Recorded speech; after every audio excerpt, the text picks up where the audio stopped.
In the spirit of reconciliation, AOD Institute of Education acknowledges the traditional custodians of country throughout Australia and their connections to land, sea and community. We recognise Aboriginal and Torres Strait Islander people as the first inhabitants of this nation and the traditional custodians of the land on which we work, live and study. We express our gratitude for the sharing of this land, our sorrow for the personal, spiritual and cultural costs of that sharing, and hope that we may move forward together in harmony and in the spirit of healing. We pay our respect to all First Nation people and acknowledge elders past, present and emerging. So just to kick off, we'll just talk about the housekeeping. This is the expectations, your expectations of Haida and ours of you. Obviously, we're a camera college, so jumping into class, use your camera, just makes everybody on the same level. Lets everybody see each other. Microphones off. The microphones can cause a bit of interference if there's noises in the background. Any noise comes through very easily on a microphone. Whether that's traffic or children or animals, it comes through on the microphone very easily. Class break times, for a few hours of study, we need to break usually around 7 and 8 o'clock for 10 minutes each, just to get some fresh air, fresh water, or something like that, some food. With class participation, so that everybody's not jumping in all over each other, over the top of each person speaking. Use the reactions icon underneath the video screen just to put your hand up, and then we'll see how we'll see who's jumped in first, basically. Because we're about respectful relationships, obviously. Be mindful and kind with your words and respect the opinion of others. We're all learners and in this together. No smoking or vaping or alcohol on camera. It's a bit like a staff meeting or a TAFE class. It's not allowed there, so we don't do it in Haida. Partly, obviously, because we've got, if there's somebody joining class that is wanting to give something up, they're not wanting to come in and see it happening here. So that's obviously, we're not wanting to trigger anybody with anything. The content can be triggering enough and overwhelming enough for a lot of people. So we don't want to trigger anybody with anything extra, because most importantly, be kind to yourself. With everything that you've got to do every week, you've got to make sure that you're healthily ready to engage in all of that next week. So look after yourself. And we want your feedback so that we can improve the course. Whatever course you're doing, whether it's certificates or diploma in any of the streams, we can change it, but if we change it in the wrong way and it's not appropriate for people that are learning, that's not really going to help anyone. So when we change it, we want to base it on people's feedback. So that's the link. And obviously there's an option there to give me or Haida a 5-star review, but obviously we need your feedback. That's the most important thing. This session, looking just obviously, like I said, this is the third session. We're looking at types of mental illness, how to gather and interpret information, strength-based approach, determine the needs of mental health patients, empowerment and recovery, provide support to facilitate recovery, responded to a mental health crisis, and something else that they didn't have in that I thought was important.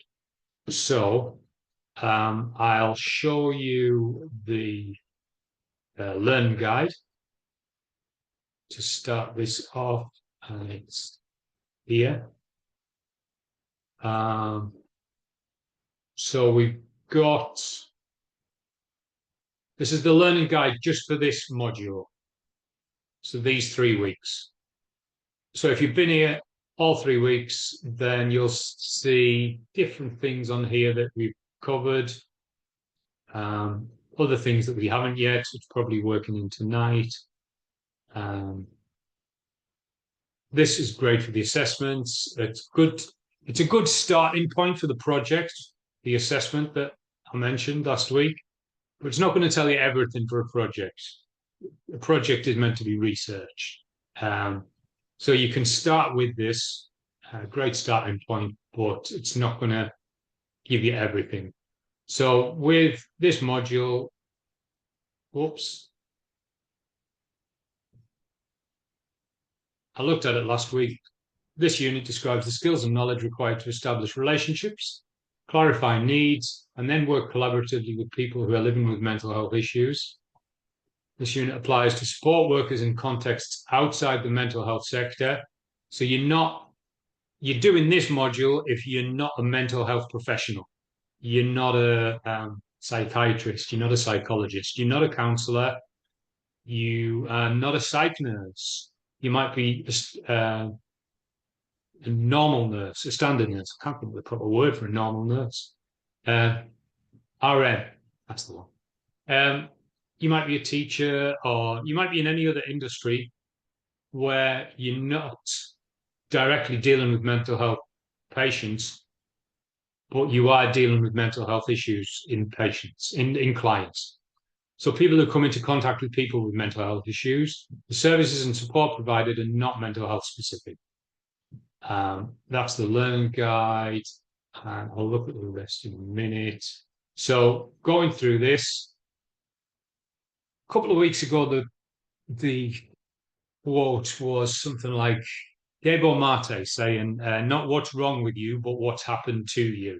People have mental health issues because of something that's happened, most often. But the most powerful thing you can say to a person with an invisible illness is, I believe you. So somebody's got mental health issues or mental health illness or disorder because of something. Maybe it was genetic, maybe they were born with something, or maybe something's happened to them, and it's not directly perceivable. You don't really see it. But then the most important thing, we can interact with them, and when we engage with them, it's that we trust them.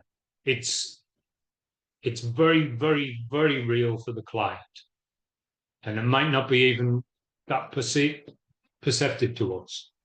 So first of all, we gather interpreted information when we're looking at the where the client starts. We've got to determine the needs of the clients. This involves working with the client, building rapport, just a normal chat, just a normal standard, getting to know the person, how their day is going, how their week's going, things like that. Working with other agreed relevant people to assess learning abilities and needs using recognized planning tools. So trying to figure out here, primarily, if we discuss consent and disclosure, are they going to, if we discuss all the legal stuff with this client, do they understand what I'm going to be talking about? Because if they don't, then I'm going to either need to stop using confusing words, or I'm going to need an interpreter because they might not speak my language, or we might need some visual aids or something to get through to the patient, the client, sorry, the service user, try and get through to them how we are explaining the legal stuff. If it's not legal stuff and they're getting confused about what we're saying, that's fair enough. We could take time over it. We can stretch it out, and we can talk about tiny, tiny bits every week. But if we can't get the legal stuff out the way and understood and signed and agreed on, we've got legal problems. So quite often, historically, the way healthcare worked was the deficit focused approach, where we're focusing on the thing that somebody doesn't have. There's a problem, and rather than focusing on the person and what they do have, we focus on the lack, the thing that's missing, the illness rather than the person, the mental health condition rather than the health that the person still has. So a deficit-focused approach is one to avoid as it doesn't support the client. This includes focusing only on risks, needs, weaknesses, and limitations. So we've got to be careful where we're focusing our attention. Once all the legal stuff is out of the way and we're actually talking with the client about what it is that we can help them with, then we've got to be focused on the positives. It's got to be a recovery focused. It's got to be a positive. There's a cliche sometimes about a positive psychology, but it's got to be positive because most often somebody that's suffering is going to be potentially negative focused, doesn't really see any way out, can't strategize any goals. And if they can't come to us and get a positive recovery focus, strength, support, then what's the point? What are we doing for them? So strength-based approach. This is where it's not deficit focused, it's strength focused. And this is all healthcare and all community care now, that it's focused on the strengths. We talk to the person, whether it's a mental health condition, whether it's an AOD condition, whether it's a disability, whether it's financial problem. We have to focus on what they do actually have, what strengths have they actually got. They might not realize what their strengths are. They might not understand the thing that we're calling a strength. They might just see it as just who they are, but it's actually a strength. And when we highlight that and we help that grow, then we are able to help them take control of their life back because it's focused on their strengths. Strength-based planning approach recognize the resilience of individuals and focuses on their potential, their strengths. It's not nice when somebody tries to define something with the name that it's trying to define. So it's not a good definition there to say a strength-based approach focuses on strengths. Sorry. Their interests, their abilities, their family support, their personality, their characteristics, their environment, where they live, their knowledge, their capacity, the very fact that quite often they're coming to us for help, and they don't realize that the determination that they've got to come and get help is actually a strength. They think they've just come to get help because they feel like they're at the end of the rope. They've got no lifelines left, and they can't see anywhere else to get any help. But all of that is a strength that they've been stubborn and determined and investing in their own life to make sure they get help. That is a strength.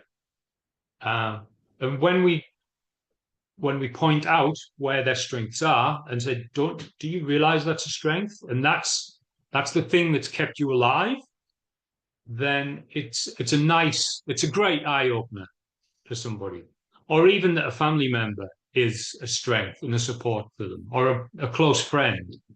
And then maybe they've taken advantage of that family member or that friend because they're so positive and supporting of them. Sometimes we do that. We don't value that family member or friend that is supportive and just backing us all the time, even though we're feeling a bit down. We might take them for granted, and then when somebody points out that person is a valuable support, it's good that it's eye opening. So six key principles of the strength-based approach. Every individual has strengths which should be identified and used as a basis for an individualized plan, which means because everybody's got different strengths, quite often, everybody's recovery plan or safety plan or support plan, mental health plan is going to be very different to another person's. The community is a rich source of resources, and you should assist your client to tap into them. Whether that's one person likes gardening, another person likes exercise, another person likes studying.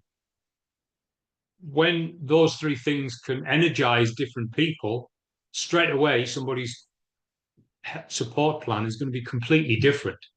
And each community that they access support in is going to be completely different as well. There's going to be a health community, there's going to be a gardening community, there's going to be a studious community that they can engage their life with. Interventions, which are actions taken to develop and maintain skills, should be based on self-determination by the client. And the other three, there should be collaboration between you, the client, and relevant others who have been approved by the client. Collaboration meaning that we're working together. That even though, as I said, they're wanting to come to you for support, for strategies, for ideas about what their life can look like, but that's not that you're the professional in their life. We're just working collaboratively. We're working together as a team to try and get their life back on a positive path. On a positive path. And that's not just us and the client, it's anybody else that we can bring in with their approval. But if we say, look, I really think this counsellor is going to help you a lot, or dietitian, or nutritionist, or personal coach, or psychiatrist, any of these referrals that we say, look, I really think this is going to help, we're going to work together as a team in this. Outreach services, often non-profit, voluntary, non-government, at grassroots level, and are likely to be closer to a client's residence, are the preferred mode of intervention. So these type of things are quite often everywhere. If they're already going to certain services or certain agencies for financial support, or like relationship counseling, or counseling for another reason, then they probably know of Anglicare or Salvos or whatever the service might be, and we might be able to keep them in there and get them more access to more services there. And most importantly of all, the sixth principle, all people are able to learn, grow, and change. That has to be something that we believe in, no matter what they've done, no matter how bad their life has been, no matter how old they are. All people are able to learn, grow, and change. It's not that somebody gets old and stops being able to learn, grow, and change. And it's not that somebody has so much happen to them that stops them being able to learn, grow, and change. It's that people go through life and feel like that so much has happened, they feel unable to learn, grow, and change. But that's not true. We can all learn, grow, and change. Yeah, I'll leave that. So, right, this is a quick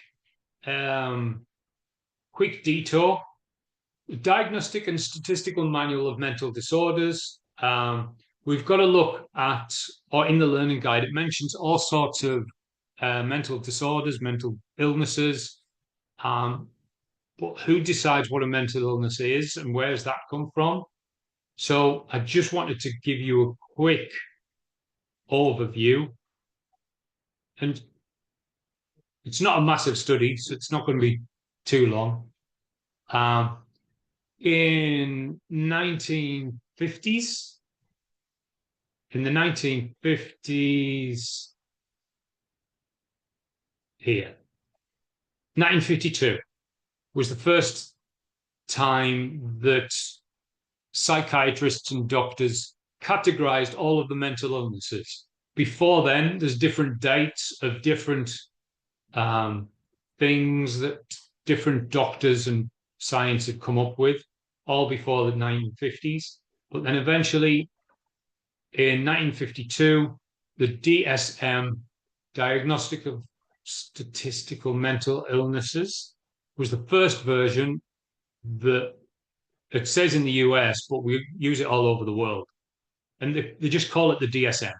So it's now just called the DSM. But it's now, since 1950s, it's now gone into the fifth version. So the DSM-1 was 1952. The DSM-2 was 68. DSM-3 was 1980. Then the DSM-4, 2000. Now we're on the DSM-5, which came out in 2013. And in that time,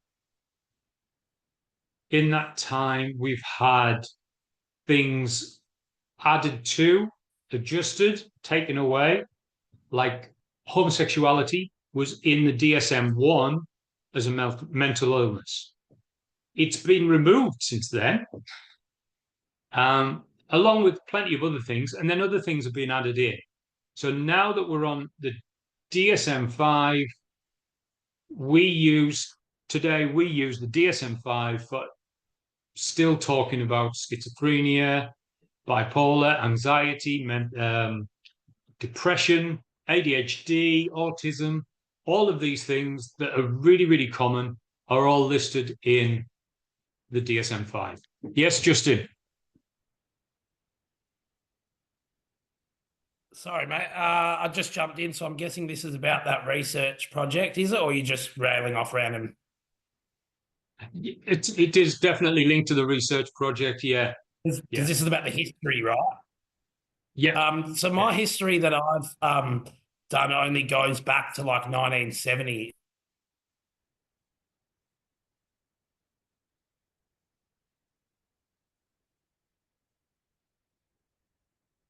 Oh, that's great, Justin. I think you've got I don't know whether you can still hear us, but there might be an internet problem there, Justin. But that's okay. We'll see you in a minute.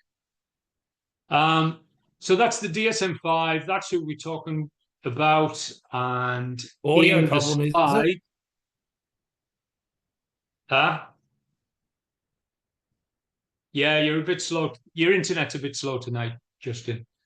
So in the DSM-5, we are talking about when we've got mental health patients, when we've got mental health illnesses.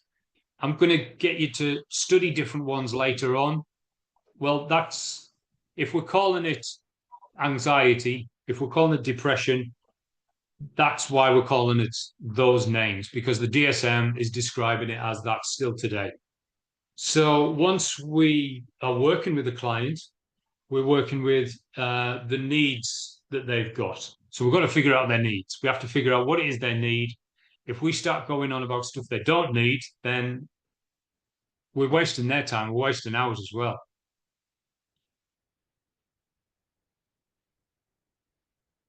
So we've got to use an assessment. Whatever the assessment tool is, an assessment tool is not necessarily a screening tool or a risk assessment tool.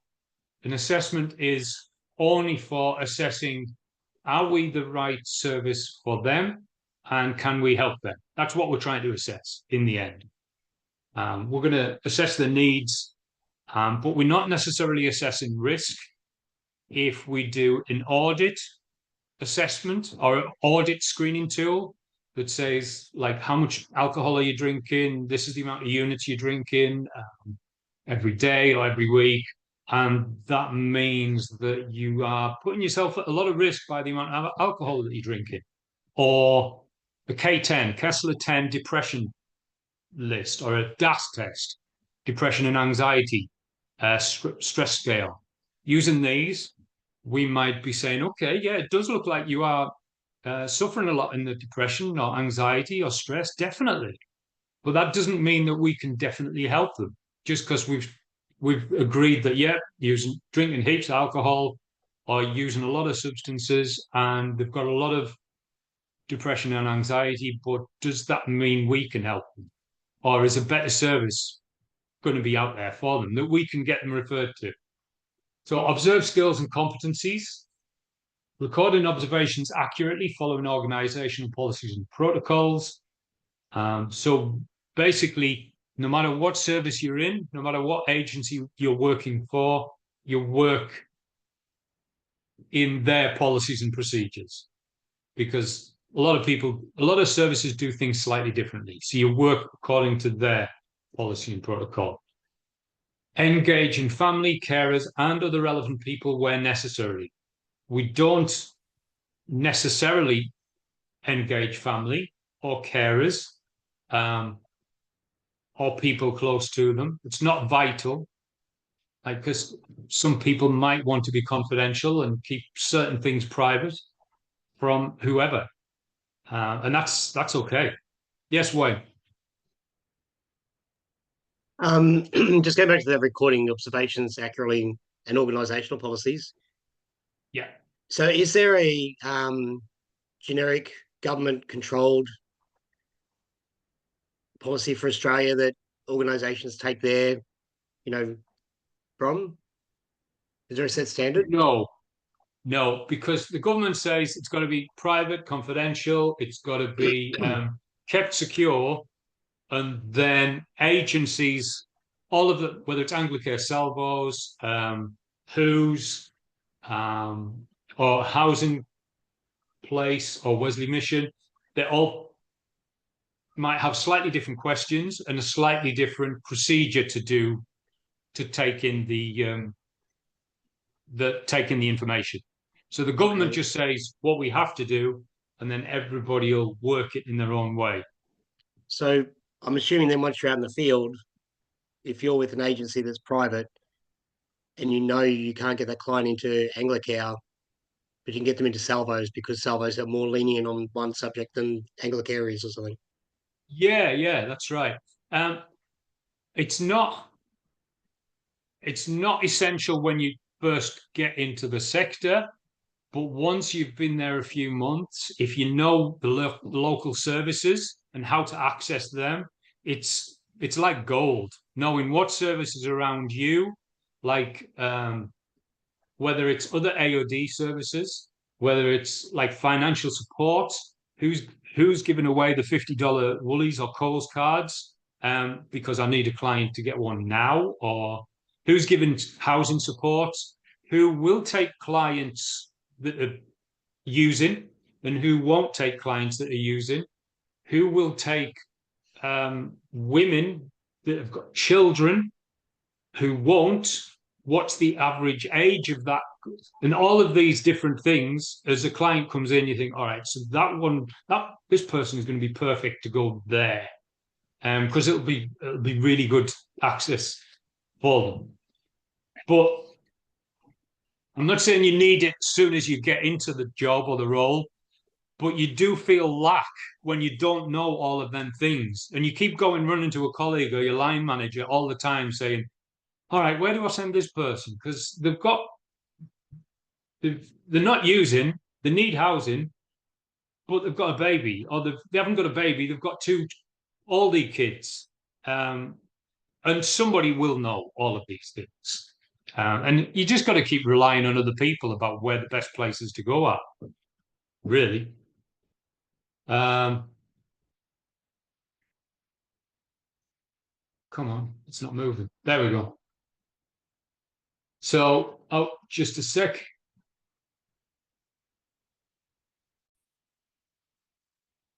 All right. So, indicating strategies to be used to achieve the person's life directions or goals. So they know what they want from their life. They know potentially what direction they want to go in, but that's not necessarily a goal itself. But the direction doesn't necessarily mean that they know how to focus their life in the right direction, which is quite often how we're going to help them to strategize and try and say, okay, what would you like to do in the next few months? So whether that's short-term, long-term, medium-term goals and how to get there. Providing structures for ensuring that clients are engaged. So that's, once the goal is set, then we've got to put some structure around it. a lot of people will say if a goal without a strategy is just a wish, and that we don't want to just fill them full of wishes that will never ever get realized. But we're going to put structure on it. We're going to build something up so that they know exactly where they're going and what they want to, how they're going to get there. So identifying short and long-term goals and medium as well. It doesn't have to be short or long. And determining learning activities and goals appropriate to the person. So sometimes we literally might be saying, okay, so this is what we're talking about this week. And we might give them homework. We might say, okay, just over the next week or the next 2 weeks before you come back again, can I get you to do these? And it might be some worksheets. It could be a diary, like a journal type of thing. It could be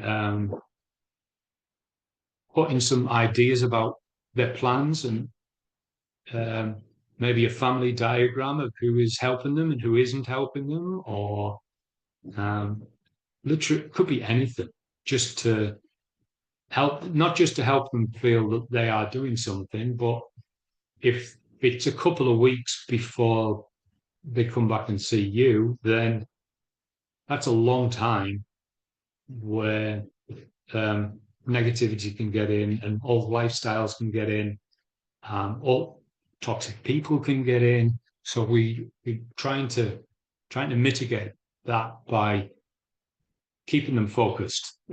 So focus is recovery. The focus is the better life. The focus is the reason that they came to speak to you in the first place. So individual plans should be monitored.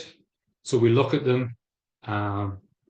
This would be similar to a mental health plan, would be similar to the kind of health plan that like hospitals or any health professional would work on with us. So we would be doing the same, monitoring it, looking at agreed dates for review. The government equally wants, if we're working with somebody, the government literally wants us to be working usually for around 3 months with somebody, and to monitor that at least a couple of times in that period.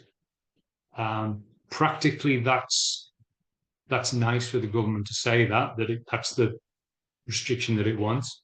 But if somebody is sleeping rough or they're using a lot of substances and they literally only come to see us once or twice a month, and then they have a few weeks off, the government, looking at their statistics, might not see any growth or any progression from the person that we've been working with. When we're talking to them, we can see that they have made some progression, but when they can't access the service enough that the government is wanting to take the data and the stats from, it's not going to help.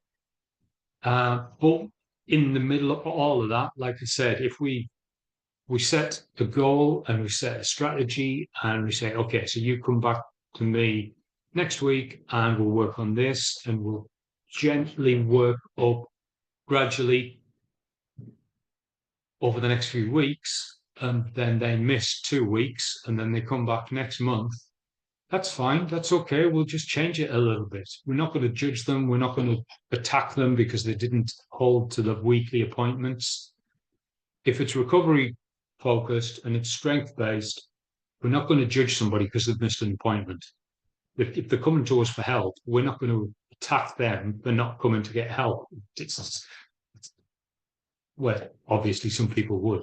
So we have to make room for modifications. We, on the training website that I keep looking at, it calls it, the government calls it contingencies. We have to be in the business of contingency planning. We've laid out a plan. We've got a full healthcare plan, maybe for the 3 months of the person. And because we're working with people, it never goes according to plan. So we have to make contingencies. And that's the word that the government wants us to look at.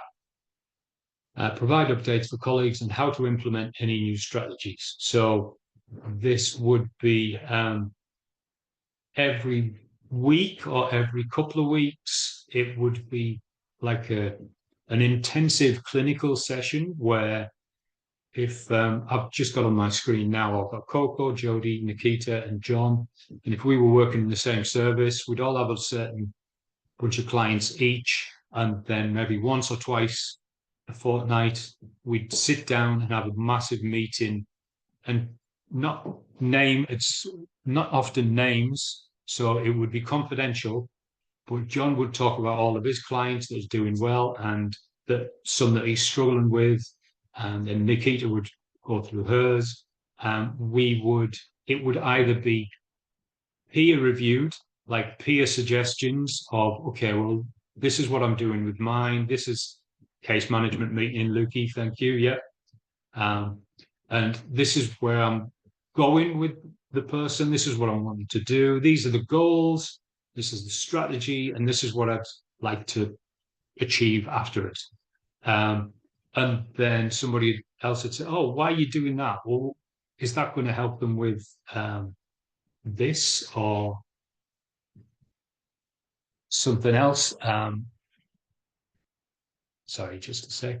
And then I could mention that actually I'm struggling with this person because they're not accessing it as much as accessing the service as often as I would like. So it's getting a bit of a struggle there. And then somebody else would report, and it would either be peer reviewed or it would be line manager reviewed.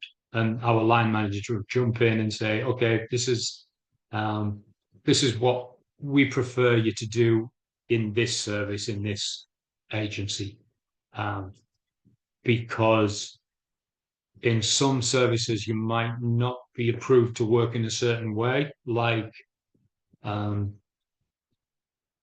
minimization. Some AOD services don't like harm minimization, and other AOD services don't like abstinence. So because of them two things, straight away, there's going to be different goals and different strategies that we put in place. And then a lot of services blend both perfectly well.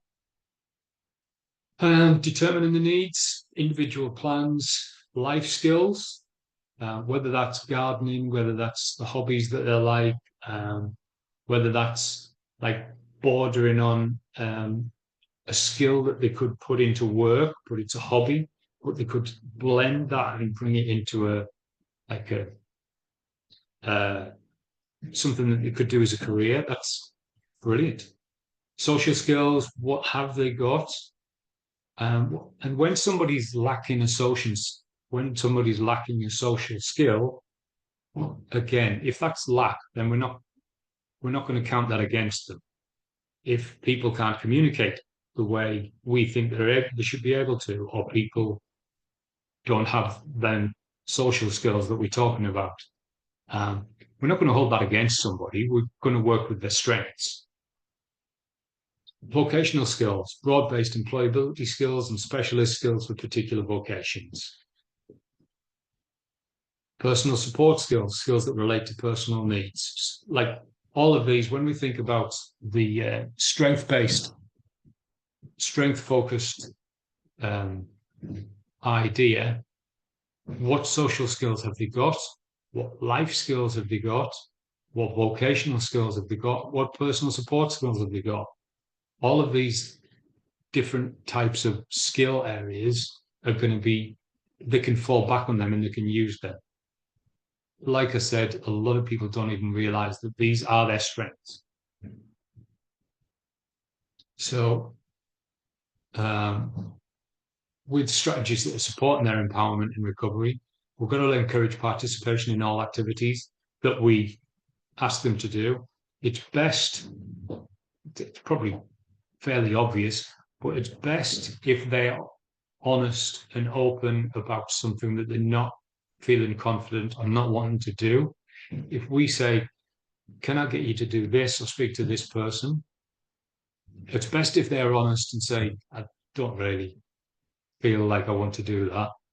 That's much better than saying, yeah, I'll do that. And when they don't really want to, because we're going to waste all of our times in hoping that they'll go, trying to get them connected to somewhere when it's not somewhere where they wanted to go in the first place.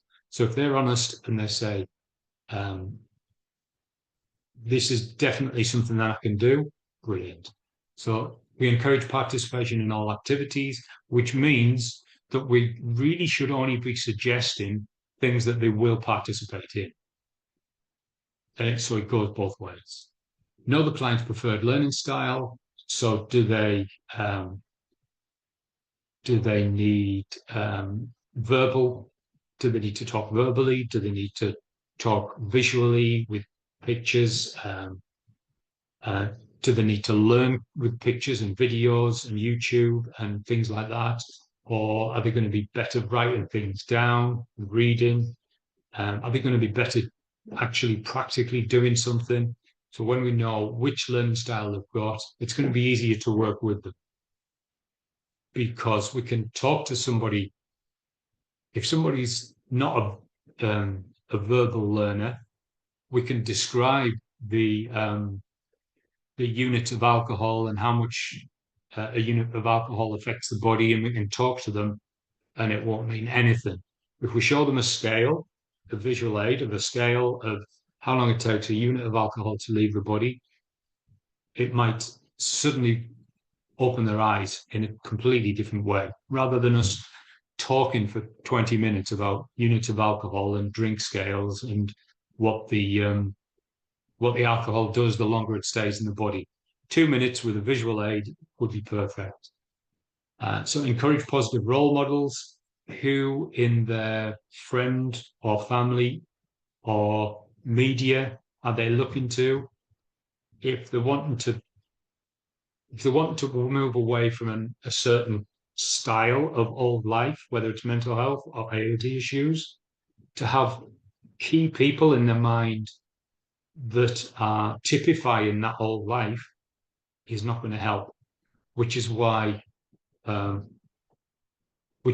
instance, when you do the AA model or you do the NA model, a sponsor, somebody that knows the problems that you're going through and is battling it, not necessarily achieved everything and not necessarily made it, but somebody that knows the struggle and can battle it and can offer advice, is a positive role model there. And it could be with mental health, obviously, topic. It could be another worker in the industry. It could be family friend.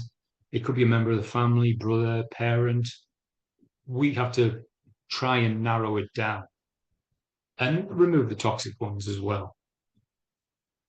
Peer group learning is useful, whether that's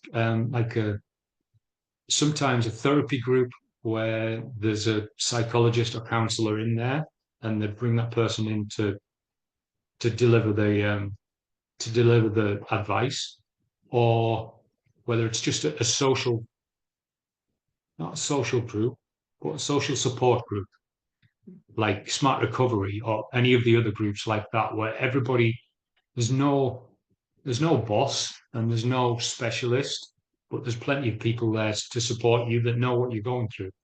Either of them can be really, really useful. And use an appropriate prompting with positive feedback. When we're looking at role plays and we're looking at the way you're working in your skills that it mentions, this is only one tiny point, but it's massive. The way you talk and the way you feedback and the way you actively listen and the way you summarize and rephrase and motivational interviewing, and all of that is really, really important. It's just one tiny little comment there on that slide. So strategies that support empowerment and recovery.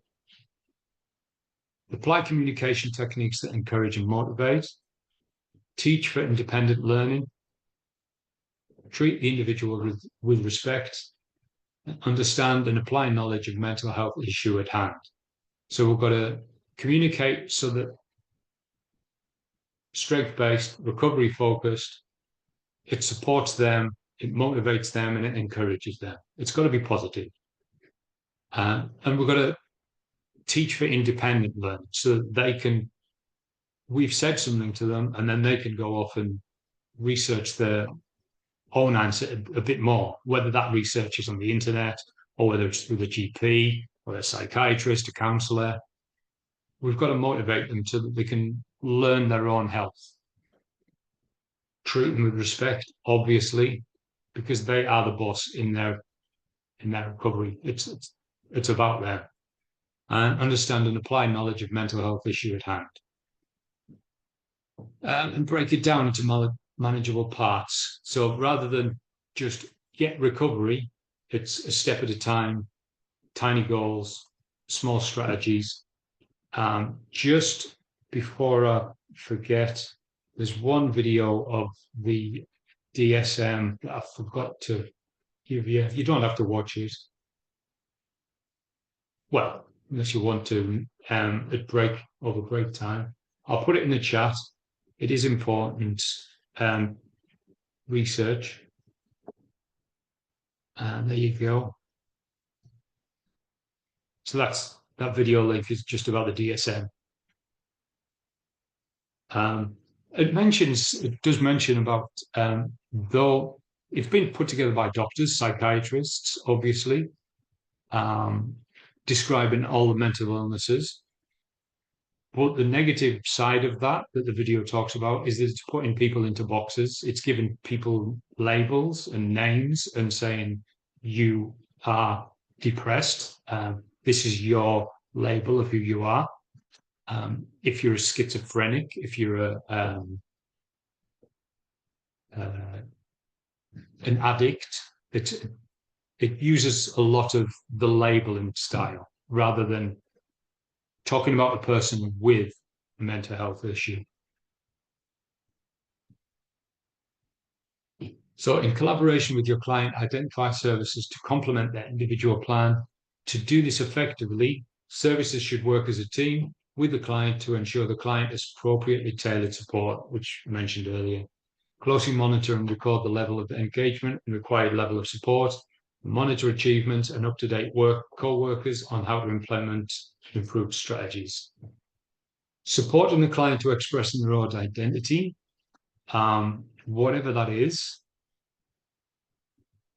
Part of being overwhelmed, part of feeling like life is out of control is the point that I haven't got control over my own life, over my own identity, over my own lifestyle, whatever that is, and helping them to come to terms with that. Whether that's in an advocacy style like way, if we are supporting certain advocacy groups, like representing people in the community as a group style thing, that would be a community advocacy thing or a group advocacy thing. But in the end, we're trying to advocate for the client and helping them advocate for themselves so that they are able to speak about their life confidently and represent themselves wherever they are. To speak directly to the client and not through another person. That's not meaning an interpreter. Like that, you can still have an interpreter and not speak through the client. So when we're speaking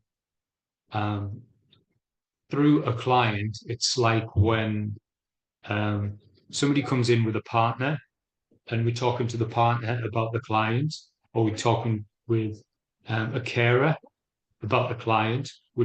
That's not what we're meant to be doing. We're meant to be talking to the person specifically. And even actually just protocol for using an interpreter. The procedure for using an interpreter, if we've got the client and an interpreter in the office, we never talk to the interpreter. We're not meant to talk to the interpreter. We're meant to ignore the interpreter, focus on the client, and then wait for the interpreter who's like out of our eye shot. We talk to the client, and then the interpreter tells the client what we've said, and then we wait for the interpreter to tell us what the client said. So even speaking directly to the client and not through another person use effective listening skills to ensure that the client is expressing informed choices. Informed choices means, is this choice like science backed? Is it supported by science? They've decided not to go to a rehab. Why is that? Okay, well, let's have a look at why those choices have been made. If they're fully informed, then that's fair enough. We can support their choice. We can help them and do that. But if it's not, if it's going to help them, but it's not informed, like supported by full knowledge, then it's going to be short-lived. Use necessary communication aids, whatever that is, and show patience to ensure that the client is able to consider all their options.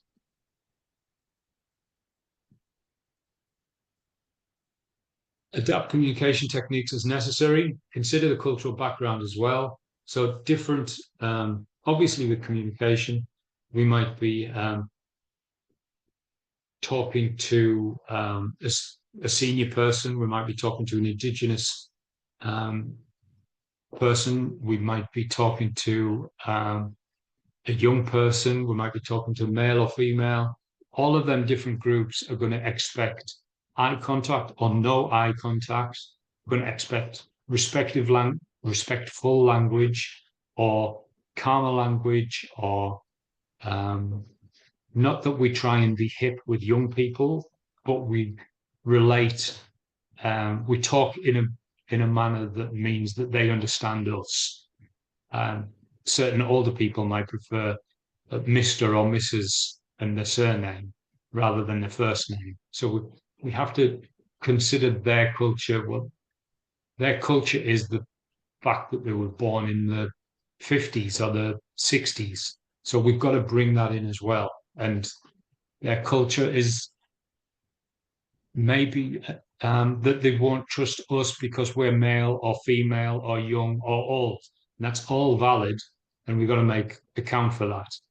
So quite often we can take it personally if somebody doesn't like us because we are male or female or a certain age or certain gender, or a certain belief perspective. If somebody doesn't want to work with us, that's fair enough. That's their prerogative. They've got full duty to do that. But then we can try and find somebody that will help them, because for whatever reason they don't want to work with us. That's fine. We'll find somebody that's appropriate to them, that they can work with. I encourage their clients to identify their strengths, trying to figure what they are. Work in a manner that acknowledges the client as their own experts. Do not impose your own values and attitudes on the client. Like I said, we're going to have our own values and beliefs and attitudes. We have them. We're not robots. We're meant to have, we're born and grow up with certain beliefs and values, whether that's for or against sobriety or harm minimization or religious views. We've all got these beliefs and values, but they must not affect the client. The client's probably going to be slightly different to us. We've got to be looking out for their growth, their recovery, and it doesn't necessarily mean that it's following our beliefs and values. Whoops. And support, encourage the client to make their own preferences, their own, not ours, not their families, not their peer groups' preferences, but their own. And right, I'm going to leave it there because now we're going to go into types of mental illness. Yeah, so after break, we're going to break in a sec. After break, looking at types of mental illness and looking at the assessments. Let's look at the assessments again because we don't need to do the questions. We can look at the two assessments first and then we'll go into this afterwards. So we'll have a slightly early break, 3 minutes early. So we'll come back at 5 past. No, not 5 past, 10 past.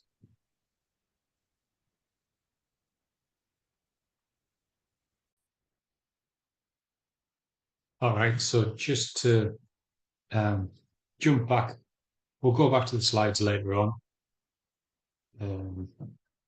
for the different types of mental illness and all the categories. The assessments are important, so here we go.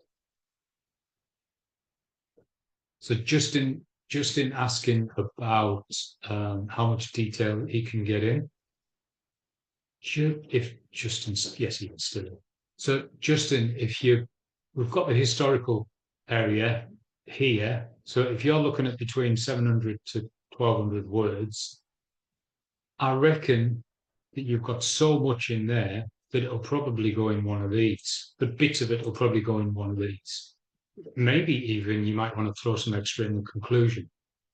So though you don't need to go back in massive detail in pages and pages about the history since like the 1600s of mental health structure and all of the way that it's changed over that time, you do want broad range of history. And if you focused on the history around the 70s and you've started there, that's great, because maybe somebody else hasn't done that, and that's okay. So maybe enlarge some of the bit before that and take out anything that would fit in the social context, political context, the economic context of mental health work, and then anything that's of your own attitudes, take that out and split it up, basically. So you're looking at maybe 1,000, 2,000, 3,000, 4,000, 5,000, 6,000, maybe just over 5,000 words. If you do around 1,000 words each, roughly. And then references, so APA referencing. It's not good enough I'm sure it's not good enough just to list all of the things that you've found, all your resources. You don't just throw them in a list and say, here you go, this is what I found. You've got to do it in this style.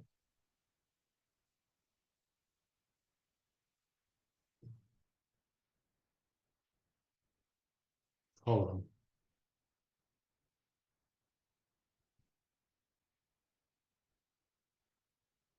So that's it. That's the APA style. So if Dwayne Raitt has written a book like My Favorite Foods, then it would be Raitt 2025 and then the title of My Favorite Foods. And that would be the way APA referencing works. So APA referencing doesn't focus on the book title first. It doesn't focus on the chapter. It's the author, because the author might have a few different books.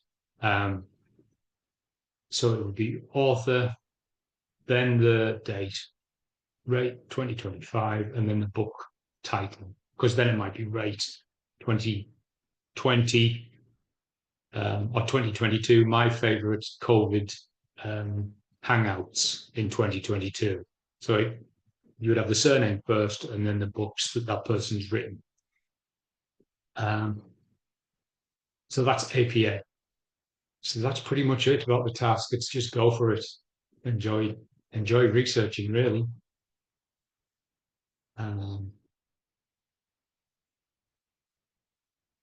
What's the problem, Justin?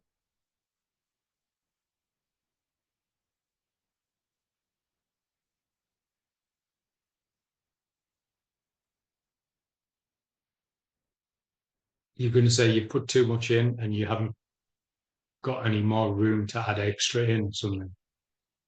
Yeah.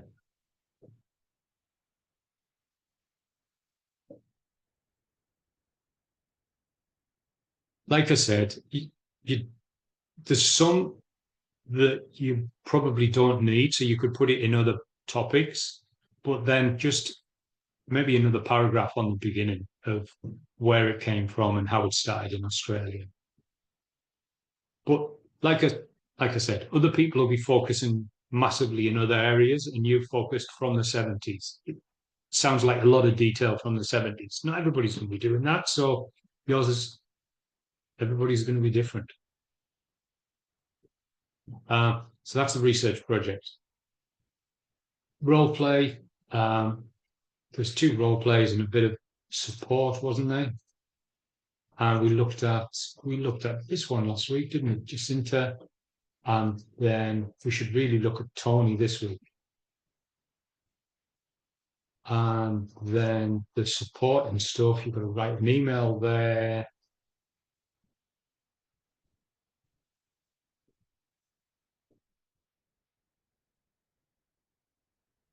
And Ariana as well. Okay. So let's read through them just to make sure it's all understandable. So we looked at Jacinta, and that's what you have to do in the role play. And slightly different on the next one, I think. You're Henry Collins, you're the support worker. Today, Tony is feeling distressed. He's trying to communicate how he's feeling, but he's struggling to find the right words. This is part of his post-concussion syndrome. You'll need to respond promptly to Tony and address his needs in this situation and discuss options for additional support. Consider what you can do to engage with Tony and help him find an appropriate action in line with the concept of dignity at risk. So dignity at risk, obviously, he's got the right to make his own decisions. He's got the dignity to make his own choices, even if they may be detrimental to his health. The purpose is to help Tony feel a sense of control over things in his life where he may otherwise feel that everything is spiraling out of control. We'll have a look at the role-play instructions in a sec. But first of all, Tony was once a promising rugby player. He started training competing when he was 13 years old, playing for various clubs and school teams. When Tony turned 19, he was selected by an NRL team to join their training camp to start the next season. During a training session, Tony took contact with another player and sustained a concussion. And sustained several concussions during his time playing rugby. I'm feeling like I should say footy, but it's fine. We won't get picky. And he didn't think too much of it. He'd recovered quickly before and thought this time would be the same. However, weeks after his latest knock on the head, Tony still didn't feel right. He was experiencing memory loss, brain fog, difficulty understanding language, and finding words when speaking. As a result, Tony couldn't train or participate in sport for several weeks, and doctors told him to sit it out until he felt right again. After 1 month, he was advised to see a specialist neurologist who informed him that he was experiencing post-concussion syndrome and aphasia, inability to process language correctly. I think that's what, can't think of his name. I think that's what I must have. Die Hard. Him. I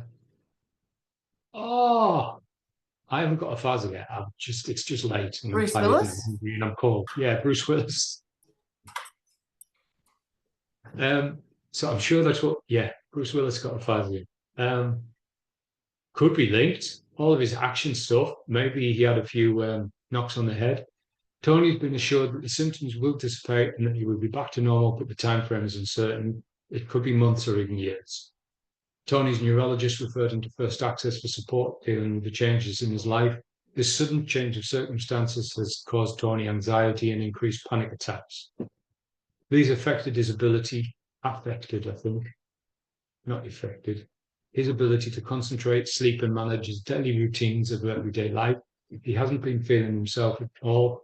First Access has suggested that he see a counsellor as part of his recovery so that he can talk through his feelings again and support for emotional well-being. So as we're going down, just in your head, as you read over it again, when you can, just pick out what it is he needs, what he is going to need, what his problems are going to be, and then anywhere that it says that he's been told to go and see whoever. So the problem, the needs, the referral. Today is your fourth visit with Tony in his home. Today's visit is for you to take Tony out shopping for his weekly groceries. When you arrive, Tony is clearly distressed and agitated. He's pacing and fidgety, unshaven and wearing dirty clothes. Tony's having a very hard time speaking clearly. It's evident that he's not doing well, probably having an anxiety attack. So not as there isn't as much expected as Jacinta, the other role play. It's still going to be 15 minutes. So most importantly, you're trying to build rapport, trying to talk with them. And this is what the assessor is going to be looking out for, that you can do all of these things. And then you've got somebody playing Tony. So that's basically what your role play is going to look like. Today is your fourth visit with Tony in his home. Today's visit is for you to take Tony out shopping for his groceries. And the person is going to be acting like that. And then you've got to do all of these things. And obviously in your role play, your other person that's playing Tony, you're going to have them prepared, ready to say that when I talk to you about calm, like sitting down, taking a deep breath, or having a glass of water, or just lying back in the chair, then that's going to help. So the other, whatever advice you give to your pretend client, your pretend Tony, that's going to help them. So that's kind of the way you're going to be working. Ask Tony to take the risk and trust you in exercise about dignity of risk. So that is Tony's whole life is all around exercise and being fit and being active. The doctor has said he needs to be really careful about his head because of the concussion. But even going out for a walk, if he's able to and his GP says so, then maybe a run, just to get his heart moving, just to get out into the fresh air. And when his whole life is around his body and his fitness and his strength, asking him to trust you and just move or do something that's going to energize him is going to be helpful. Communicate with Tony in a way that develops and maintains respect, hope, trust, and self-direction. So self-direction, that's Tony in control. Support Tony so that he can identify and prioritize the direction of his own recovery and collaboratively define goals with him. Identify strategy with Tony so that he can feel empowered and be in control of his recovery. Discuss a referral for the client to see other specialist services. So discuss a referral. So quite often in your role play, in the scenario, it's going to be asking all of the different referrals that are needed. You have to like talk about each of them. That's not what it's wanting. It's just wanting one. So all the different things that is mentioned up here, just talk about one referral. So what are the things that he might be stressed about going for this referral? What are the things that are going to help him, that he's going to be pleased about when he goes for this referral? But obviously he's a bit scared about going, so discuss that referral, that one person. Document your interactions with Tony using the home visit case notes template. And that is, we need to find that. Unless it's on the First Access website. And that needs it there as well. Is it down the bottom? No, it must be on the First Access website. I'll try and find it before we finish today's class. Anyway,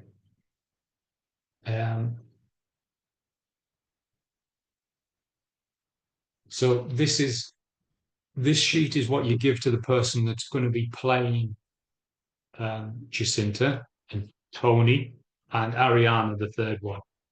So it's whoever your person is. It could be person from class. It could be family friend, mate, anybody. Yes, Scotty. I was gonna say like, do you try and do it with somebody in the class, or like, could you just record yourself, like, on, I guess if you're technically sound to do both roles, like, can you be both roles? You know what I mean? If you can mash that together, or It's not a bad question because we used to, but not anymore. The government says we can't. That's the short answer. It's got to be somebody else pretending to be Tony, really, and Jacinta. And you can use family friends, you can use members of anybody at all, but people from class are better. They work together with you better because mates and family, they're more bothered about whether they're saying the perfect word and whether they're looking right and whether. But somebody from class isn't bothered about that, and they're just wanting to say the right thing for you to make sure that you get these answered right. Because it doesn't, the role play is you getting assessed. The Tony and Jacinta, they're not getting assessed. So even if they mess it up, they can't. So it's important that you're doing this, which means, yes, you can use anybody, but classmates are usually better. So you're giving this to the other person. And things like this. When asked how Jacinta is feeling, you have Jacinta, the client, is going to say, I feel so ashamed and embarrassed. I can't believe I have to move back home. I'll look at Tony because we've just been talking about Tony. Tony isn't doing well today. He's clearly distressed. He answers the door. So this is for Tony. So this is how he has to act. Because of Tony's condition, he has trouble finding the right words. When asked what's going on, he tries to respond, but stutters, pauses, and gets frustrated. Tony can say, I feel tired, slow, I'm not happy. So you, as in the student, the person getting assessed, may try to calm Tony down, but as he gets more frustrated, he might start banging his fist on his leg. So your efforts to try and calm Tony down don't work at first. The student will be able to get you to calm down and listen, respond to their instructions and follow their lead. So at first, it's going to be difficult to calm Tony down, but if you keep going, try something different, Tony will calm down for you. The student should ask you if you trust them to do an exercise, you'll respond by nodding yes. And that exercise might be just to step out into the garden, just to take some paces around the garden in the fresh air. It might be to sit down and just shut your eyes and try and calm somebody down by grounding or breath work. So that type of thing. Anything that you can think of, prepared. The student should provide you an opportunity to do an exercise, follow along, and engage with the exercise with skill and character. Remember, you have difficulty understanding language and speaking, so if things seem complex or the student is speaking too fast, indicate for them to slow down or repeat. Use body language if needed. So Tony might get an Oscar if he's like putting a lot of effort into it. The student should ask you if and how you would like to be supported. What can they do for you? So you are asking Tony, how can I help you? What is it that you need most of all? The student should offer you an opportunity to see a speech therapist and a counsellor and explain that they will send a referral request and you will be contacted with further details. You can accept this offer and indicate that this helps you feel confident that things will get better. The student should discuss with you the planned grocery shop, and if you would still like to go, the student must respond respectfully to your responses and negotiate an acceptable solution if you choose not to go, such as complete the shop together online and have it delivered. Student must make sure that you have enough food in the house. At the end of the session, the student may ask how you're feeling now. You can respond by gesturing or speaking that you are doing better, much calmer and positive. So when you're doing your role play, you're going to read down this to know what you have to do to say to Tony, the right words at the right time. Same with Jacinta, looked a little bit about that last week, and the same for Ariana, is it? Yeah, Ariana. So I'll have a look at Ariana next. So you are Hannah this time. Last time you were Henry, this time you're Hannah. You've come to check on Ariana and help her take a shower. You know that rain often triggers her post-traumatic stress disorder, and since it has been raining today, you come prepared to support her emotionally.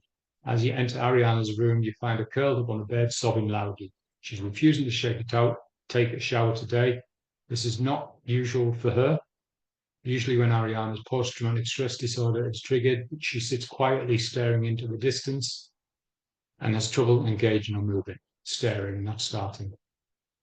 Support Ariana to identify and communicate what triggered her distress and discuss possible strategies and alternative solutions that you would feel comfortable with.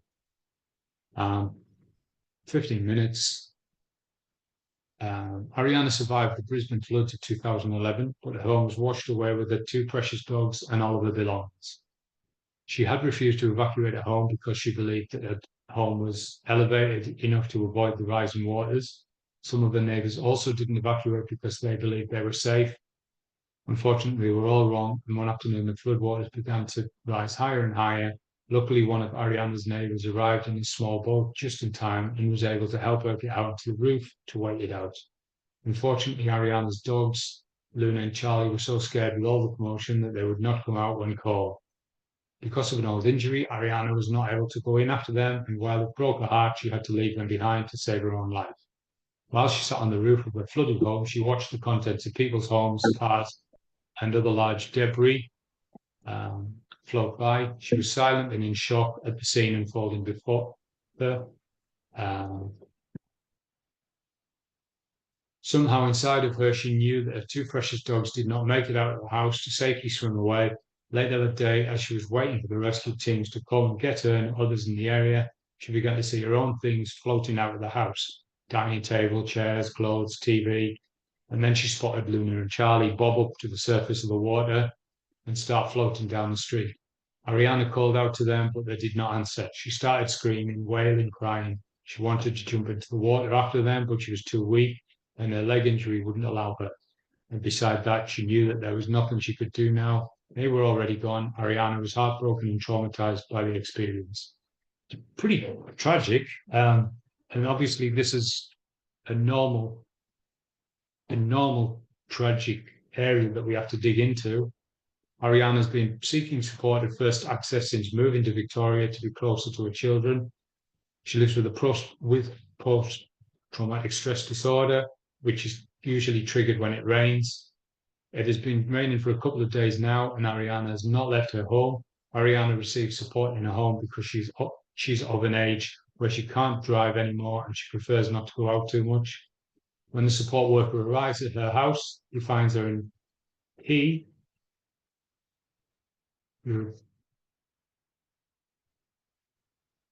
oh well, a bit of a contradiction, but that's fair enough.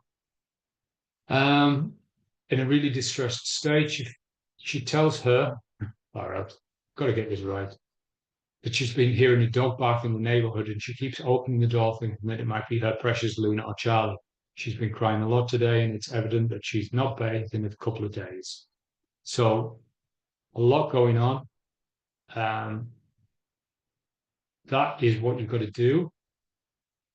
That's what your role play will be. You'll be marked on that when the assessor looks at it. So responding appropriately to Ariana's distress. Obviously, there's straightforward ways that you can respond appropriately. The cheat sheet, it's not a cheat, it's still the normal way to look at this, and say, all right, so how do I respond appropriately to Ariana's distress? Help Ariana take a shower. You are Hannah, so it's not necessarily going to be too inappropriate. Find an appropriate solution that allows Ariana to get cleaned up without having to take a shower. Maybe Ariana is going to resist wanting to take a shower. Communicate to Ariana your requirements in regard to duty of care and her right to the dignity of risk. So we have to care for her, but she can take her own responsibilities.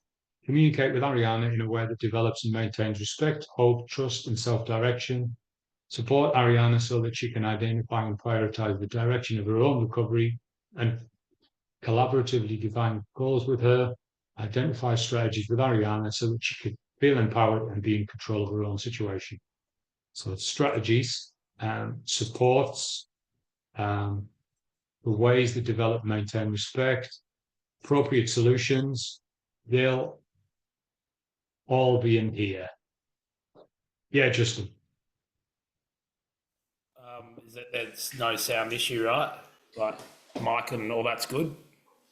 Yeah, it seems all right. So basically, the aim is not to get her to go do the shower, right? She could refuse with the dignity and risk, right? We'll just have a look at this. See what she's saying.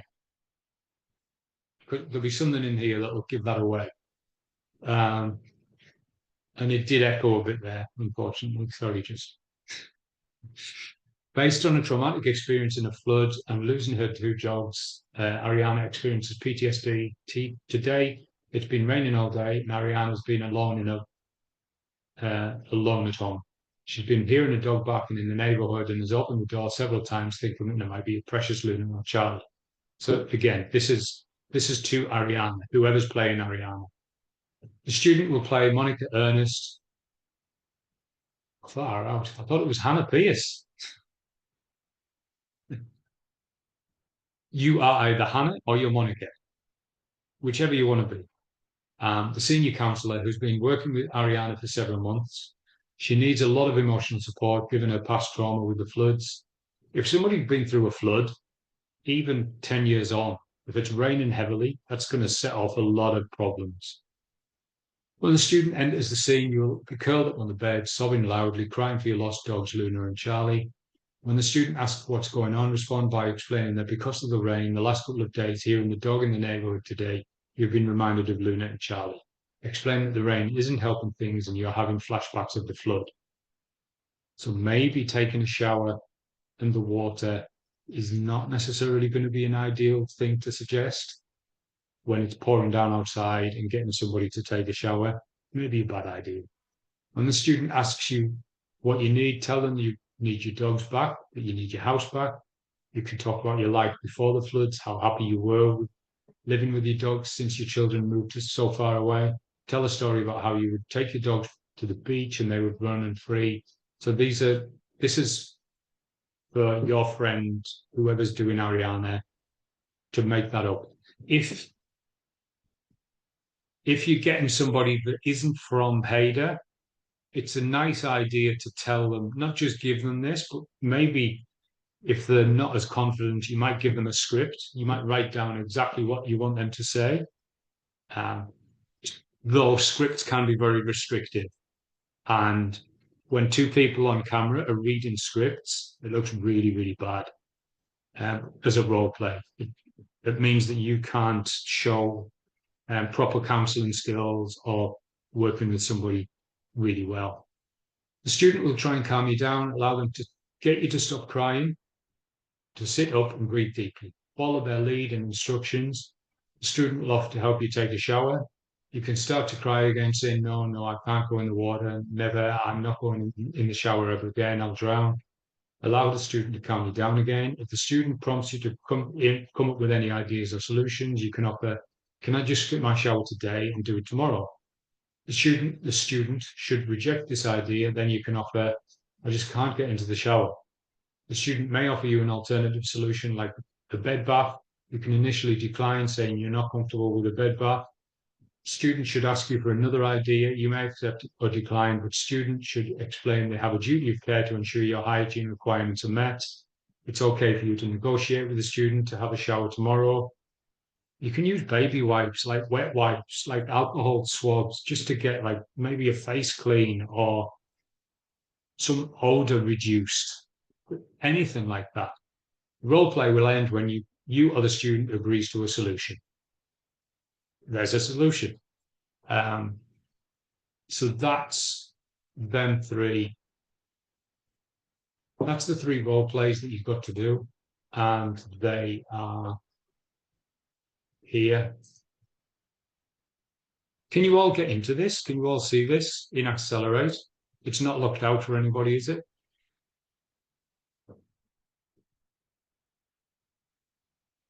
No.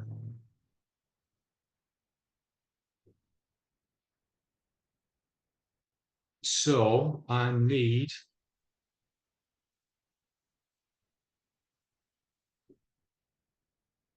I'm going to split you into breakout rooms so that you can have a look at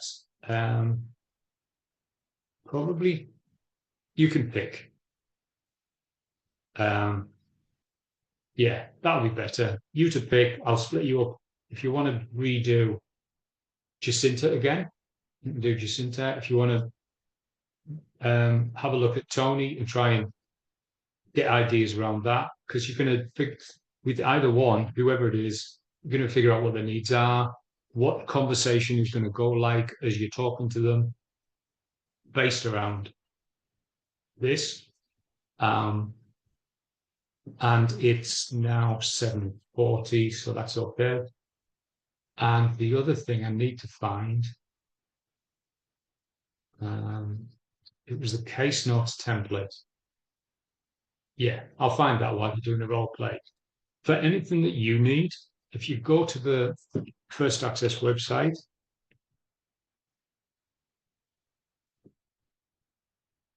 it's not a real company. This is the pretend community service agency that you're working for, like while you're doing a password. So that we all use the same password to get in, and it's all in the learner guide, right at the top. So if you ever need, if it's asking for a